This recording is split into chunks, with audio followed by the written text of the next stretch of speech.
did not have sexual relations with that woman, Miss Lewinsky. I never told anybody to lie, not a single time, never. These allegations are false, and I need to go back to work for the American people. Thank you. RDG Ricky here, guys, and I could not think of a better way to start the video than what you guys just heard. So, listen, as tired as I am about this whole MLB sign stealing, cheating scandal, to me, honestly, it's at the brink of just absolute collapse. To me, I don't want to hear it no more. You know, it's like that bee buzzing in your ear that you just can't seem to get it away. It keeps coming back for more, and you just can't fathom. Like, get the fuck away. You know, like, leave me alone, back the hell up, and just stop. This is how I feel about this. To me, it's gone. You know, so people can be upset as they want to be, and people can feel however they want to feel about this thing. You know, and I'm not here to tell you how to think or feel about it, because everyone's got different vested emotions into this, just from different spectrums. They really do. So, but overall, I think it's just time to just put it to rest. But before I put this to rest, we got to talk about what's been going on lately. It's, as much as I've been ignoring it, and I've been seeing these articles coming out, it's just too funny. At this point, it literally is just like a three-ring circus and a soap opera.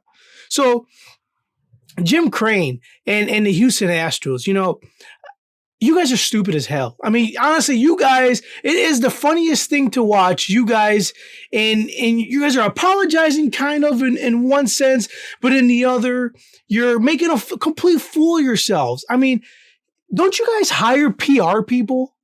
Do you guys not have people that just, I mean, that's their job, to tell you how to address social media and the media in general.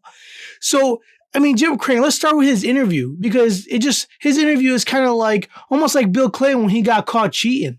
Bro, listen, you got to tell the reporters in one word, in one sentence, hey, so it didn't affect the World Series outcome. And then when the reporter asked you again, I never said that.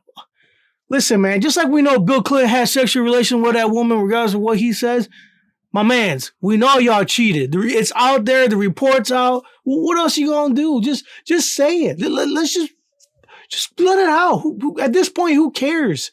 You know, everybody saw you. Everybody saw y'all with your pants down. That's it. Just cut it out already. I mean, listen, if you firmly believe it didn't affect anything, that's fine. That's his opinion. We can't be mad at Jim Crane. I mean, you can be mad, but if that's his opinion, that's his opinion. What is what it is. But you can't say you didn't say something, and then you do say it, and then when you get questioned about it, it's like, oh, well, come on. So then that leads into the next part of this. So this whole trio beef between Cody Bellinger. Well, I say there's more to it, but the most recent and most funny, you get Cody Bellinger clapping at Carlos Correa and Jose Altuve, which to me it's really funny to see the dialogue and the shit that's been going back and forth. So then you got Carlos Correa that comes to the rescue of Jose Altuve. Cody Bellinger, he says, you know, hey, you stole an NL MVP. Or an MVP, you stole an MVP from Judge, right? So, and then not only did you do that, but then in 2018, you guys stole a ring from us. So Carlos Correa pretty much responds with telling Cody Bellinger that he can't read. Listen, I'm a Hispanic, so I can say this. I can. Carlos, my man, you don't even speak English that well. That's not a good thing to say, bro. You can easily be mocked, even though he won't do it, I'll do it for you. Don't say stuff like that. You sound very stupid. So then, not only does he go ahead and say that, but then he pretty much tells Cody Bellinger to shut the fuck up in retaliation in return, right? So he goes on and explains the whole situation as to why Altuve, which is fishy from the get-go, why Altuve didn't want his shit ripped after he hit that walk-off, versus Aroldis Chapman. Now, I will admit, that shit is sketchy as hell, regardless of what you want to put into it or what you want to say happened.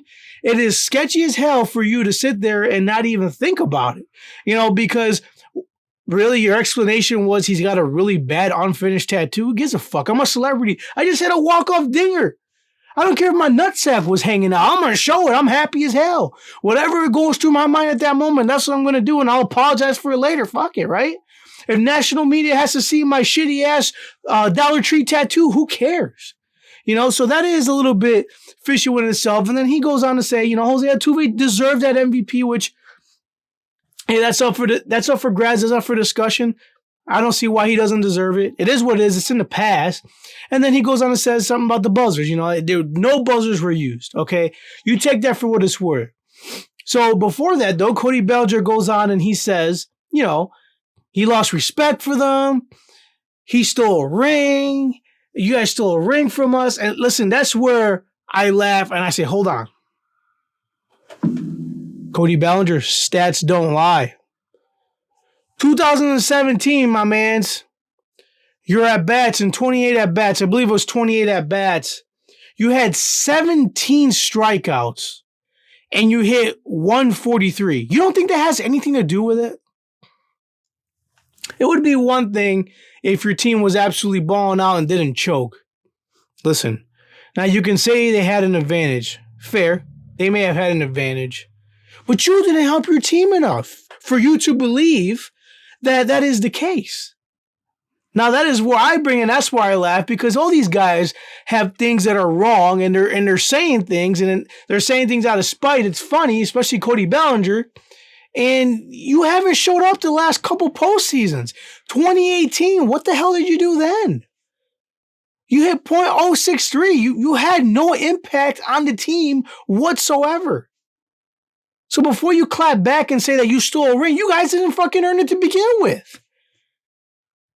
You guys didn't fucking win for a reason. You guys didn't put up enough offense. In 2018 versus the Red Sox, you guys didn't hit the ball. You guys didn't start hitting the ball till later on in the series. So is that the Astros' fault too? Was that the Red Sox fault too that you couldn't hit? Well, I guess it would be. They pitched well. But you can still do something about it. Can't you? This shit is just all too funny. It really is. I think it's time, though, and in all seriousness, and I'm seeing this on my freaking newsfeed, and obviously, and I will say it's from fucking mostly Yankee fans. Holy smokes. Do you guys give a reason for everybody to hate y'all? You're already predicting a Yankees-Dodgers World Series. Cool. If you want to be that confident about your team, I would say so. Without Boston being there, you guys should probably make the World Series. If you don't, that's a total failure, a miserable failure. And I'll be there to laugh about it and sip my tea while I watch it unravel. Now, it's just Yankee fans and fans in general, it's enough. Listen, this is enough. Enough of the crying. These guys got what they got. Maybe they should be suspended. I don't care. The players already said they should have probably gotten suspended as well. They should have probably been granted immunity. But at this point, the punishment was handed out, right? So the deed is done. Enough of this. Let's vacate the titles and all this other bullshit. Let's just cut this shit out, okay? It's a new season. They got their punishment, whether you think they deserve it or not. It's done. Let's just stop with this bullshit. Let's move forward. Listen, in my opinion, they get caught again. You catch them one more time doing this, then then we can have a real beef. Like, you know what? We might have to think about some bans, like some Pete Rose style shit. That is when I think that is fair to bring that up. But until then, let's just fucking leave it be. It is what it is. It's in the past. I'm so fucking tired of hearing about this damn scandal. It's done. It's over with. It's done. Squash it, y'all. Let's move on to the next thing, guys. Peace out. Subscribe, like, share, comment. Let me know. Bye.